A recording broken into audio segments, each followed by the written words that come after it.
The claim of a link between real-world violence and playing violent video games comes up every time there's a school shooting or some other unfortunate but very rare event. It's argued with great passion and conviction, but with very little data, to back up the claim that using violent media makes the average person more violent. One of the things researchers do when they're trying to figure out problems like this is to look for similar patterns in other situations. In other words, have we seen this type of fear and concern before? Well, we have. In fact, we have a long history of so-called moral panics every time a new medium is introduced that's attractive to teenagers and is something their parents didn't grow up with.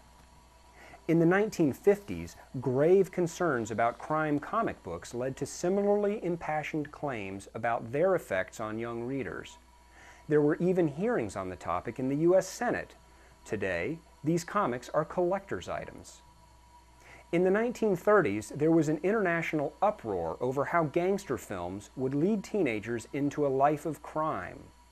It never happened, of course, and today many of these films are considered classics. And even in the late 19th century, parents, politicians, and pundits were afraid of the effects of a new medium on the moral virtues and behaviors of teenagers, especially teenage girls. That new medium? The paperback novel. Does this mean that violent video games have nothing to do with real-world violence? No.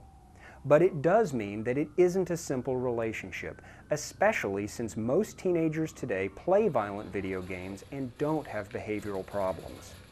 The real challenge is for researchers to figure out how different patterns of play might tell us which children we should be concerned about. I'm Dr. Richard Falzone.